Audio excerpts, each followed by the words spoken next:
Let me ask you something, my friend. If you disappeared for a full month, pulled all the way back from everyone, who's actually calling to check on you? Not liking a Facebook post for you or liking an Instagram photo. No, calling you. And here is the thing, you already know the number, exactly how many people would reach you. It showed up in your head in 1 second. And the shock is that the number is probably zero, maybe maximum one. And in half a second, you turned that number into a verdict on yourself. Here is the surprise, that verdict is totally wrong. The problem isn't that you are sitting by yourself. You are around people all day, the group chat that never stop buzzing, second row at Juma, shoulder to shoulder with a man you prayed beside for 3 whole years and never once spoken to. You sat at the family table on your day off and ate like everything was normal, and you were alone in every single one of those rooms. That's the part nobody warns you about. So you started doing the math privately, and you've never told anyone you do this. If you went dark on everyone for a month, no posts, no replies, nothing, who would actually ask us about you? And you don't need a long time to think. The names come fast and they run out just as fast. People are just busy, Behwash. That doesn't mean I've been forgotten.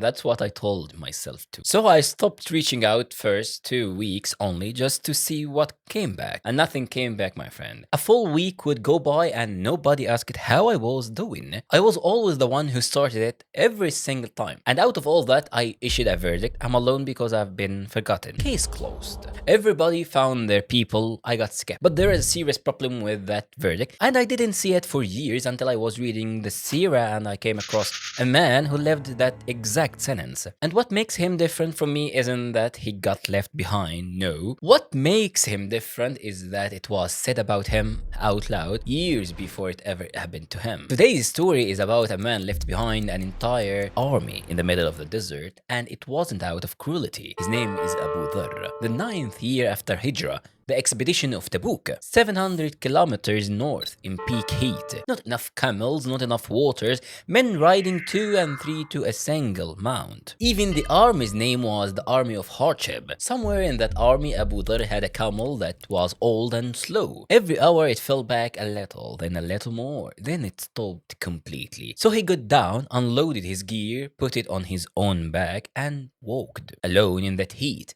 behind the army of hardship until he couldn't see it anymore. The question here is, why did nobody wait for him? Nobody waited, and not because they were cruel. That march was breaking everyone. It's just that nobody had anything left over for anybody. He dropped out of the line and the line kept moving. He walked for hours, nobody with him and him with nobody. No shade, no idea if he'd ever catch up. And then up the camp, someone spotted a figure far off in the heat. One man on foot. The Prophet, peace be upon him, answered before the man was even close enough to be recognized.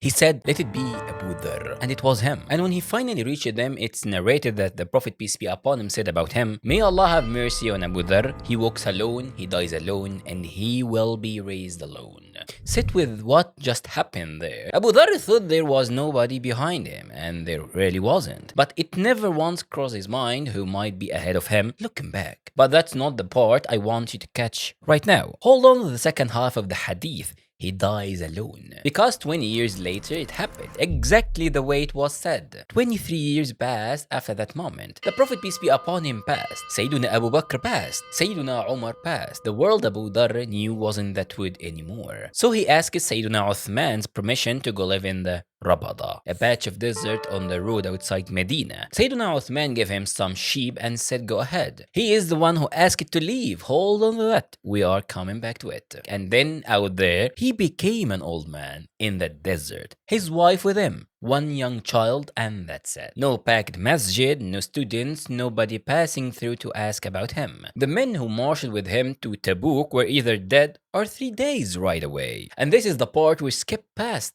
fast, and I want you to sit in it with a while. He didn't die in a moment, he grew old out there, which mean there were mornings, hundreds of them, not 1 or 2. Walked up in the heat, in the silence, knowing exactly how far away the nearest human being was. But Behwashy, he chose that, what's he got to do with me? He is nothing like me. Fair enough. But you also chose part of where you are now. You stopped replying because you were tired to always being that one to start. You sat in the car outside your parents' place an extra half an hour before going up. You built a part of the silence you are sitting in with your own hands, and then came to me angry that the world is quiet. That doesn't make it hurt any less. And it doesn't mean that after a while you stop being able to tell what was done to you and what you did it yourself. Now back to our story. After a long life, he began to die. His wife was crying. He asked her why.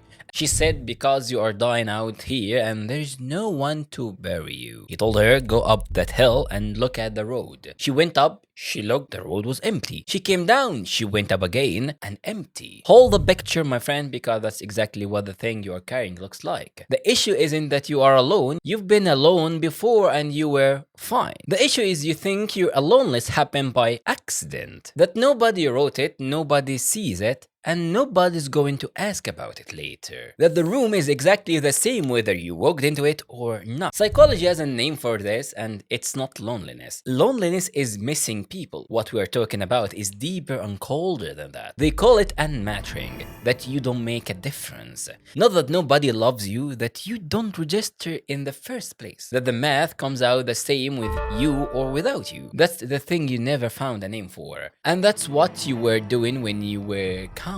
How many people in your circle would ask about you? Abu Dharr died in exactly the way you are terrified of dying. Off the side, with nobody there.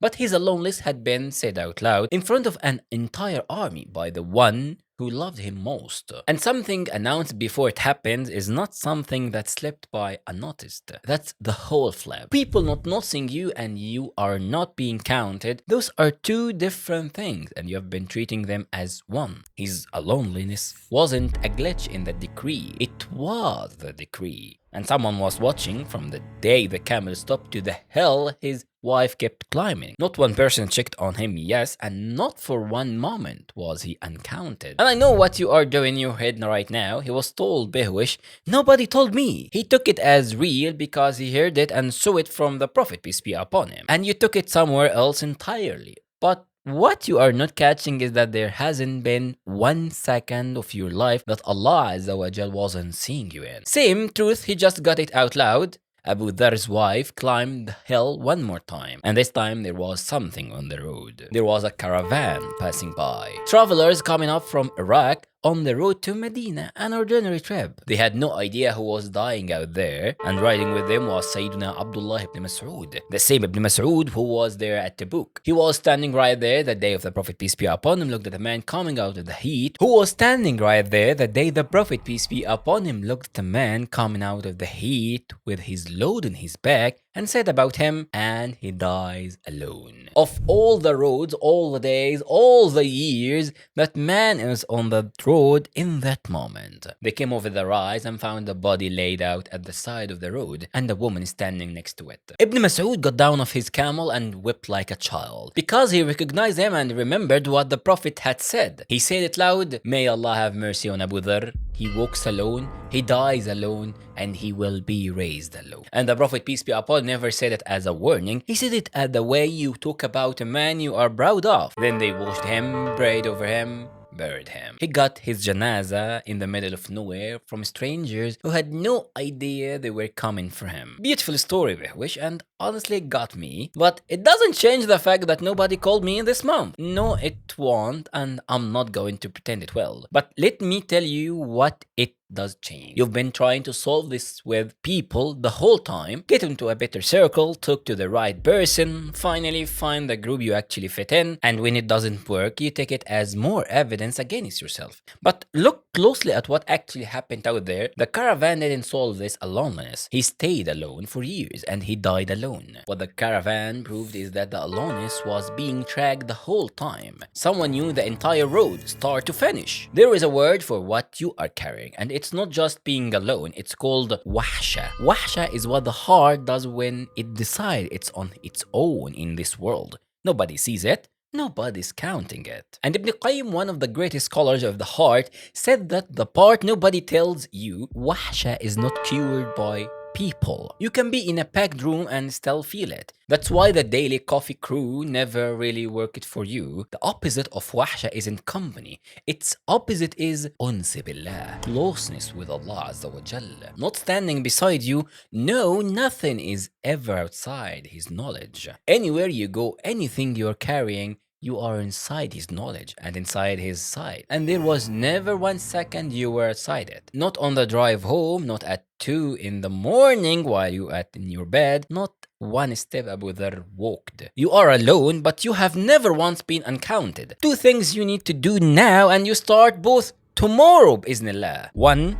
Do the fair thing alone without waiting for anyone to come with you. Tomorrow is Fajr, nobody's coming to wake you and nobody will know. Get up and pray it anyway, on your own terms, carrying your own load, the way Abu Dharr walked. Then sit on the prayer mat for 30 seconds and say it plainly. Ya Rab, I feel like nobody sees me and I know that you see me. And that's it. That's the whole thing. Uns billah, my friend, or closeness to Allah, gets built at 5 in the morning with nobody else in the room. That's the only place it ever gets built. 2. Be somebody's caravan this week. Go looking for your brother for real.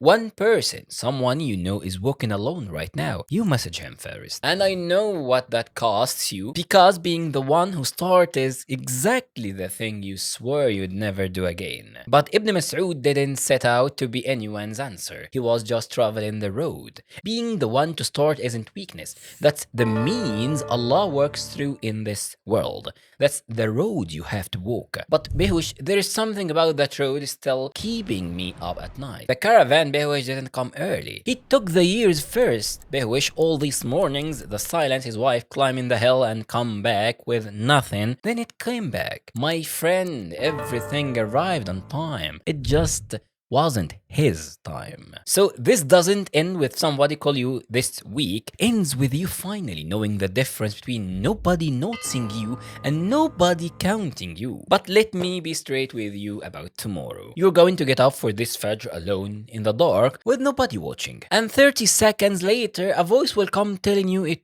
wasn't enough. That this one prayer does nothing against what you owe, that you are still behind. That voice is not from Allah, by the way. I made a whole video about it, where exactly that voice comes from, and about the 9 the number was written above the 7 heavens, and how much smaller it turned out to be than anything you've been charging yourself with. Watch it after this one, because uns billah won't survive on one honest Fajr while you are still praying to a Lord you've built as too harsh to ever be pleased with you. It's right there in front of you. Go. Peace.